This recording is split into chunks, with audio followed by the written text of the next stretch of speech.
تحياتي لكل مشاهدي هذا الفيديو. أنا المواطن الفلسطيني نزار بنات، وحاب أشكر الشعب المصري على دوره العظيم والتاريخي في حصار قطاع غزة. شكرا يا مصريين. بس تذكروا، إذا كان مقابل هذه الدماء اللي بتسيل في غزة إنه العشوائيات عندكم تقل، ما عندنا مشكلة، إحنا شعب بحب يعطي. إذا كان هذا الحصار اللي أنتم بتساهموا فيه ممكن يخفف أزماتكم ومشاكلكم، برضو إحنا مش زعلانين. بس تذكروا، يوما ما أرسلتوا جيشكم يحارب في العراق، أرسلتوه يحارب مع أمريكا في العراق.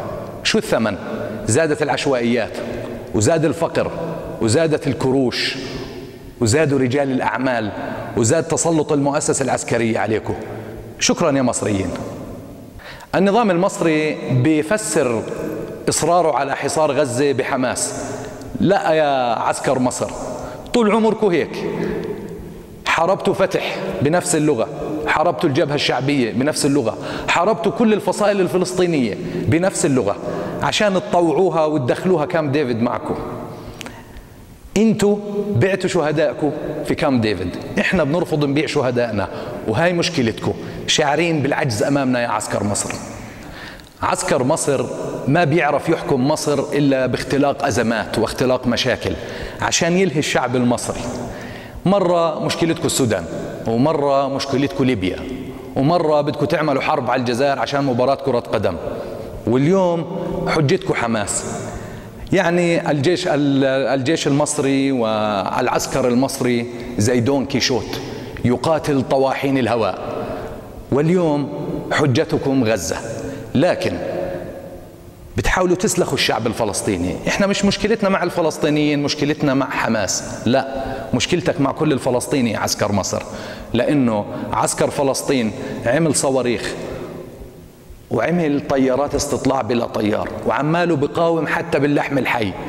انت يا عسكر مصر شايف حالك امام غزة هيك حجمك، مش خجلان يا عسكر مصر لما تحكي انه حماس تتدخل فيك وانت اللي فاضحنا بالجيش العظيم والمخابرات ورأفت الهجان.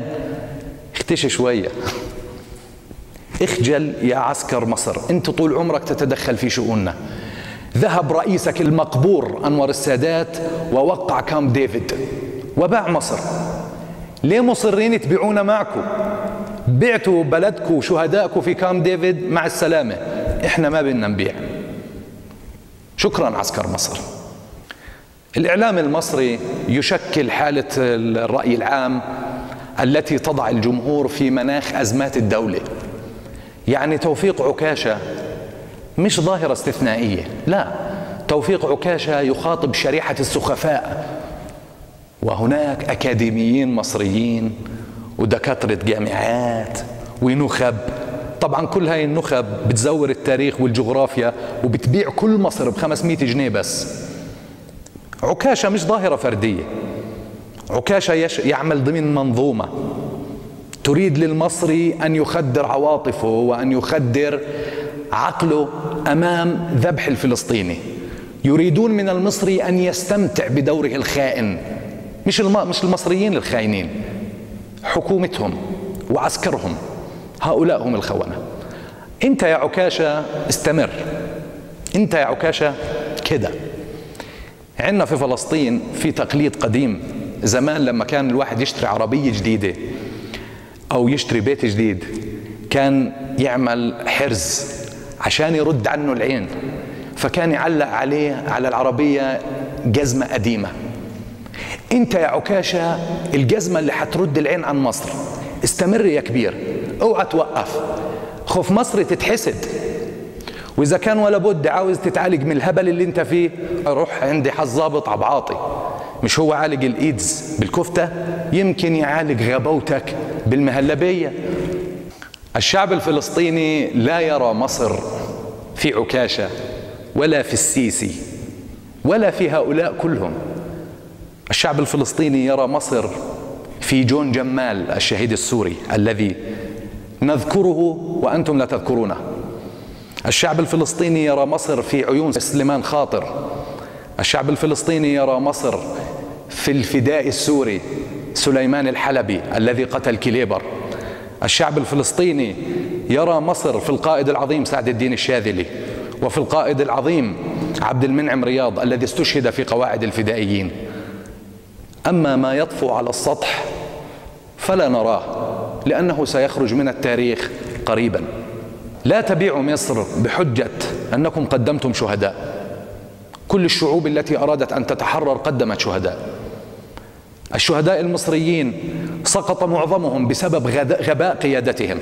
في سنة 1948 نحن لم نقل لكم تعالوا وحاربوا بصفقة أسلحة فاسدة. في سنة 67 نحن لم نكن مسؤولين عن أخطاء عبد الحكيم عامر. لا نريد أن نفتح دفتر التاريخ لأنكم أغلقتموه وحولتموه إلى دفتر شيكات. أما نحن فما زالت رائحة اللحم المحروق وما زالت أصوات الجنود المصريين الذين دفنوا أحياء في سيناء تلهب عقولنا. إحنا اللي حناخد بحق الشهداء المصريين، بحق شهداء مدرسة بحر البقر. أما أنتوا حششتوا خلاص. الله يعينكم على مشاكلكم. شكرا شعب مصر.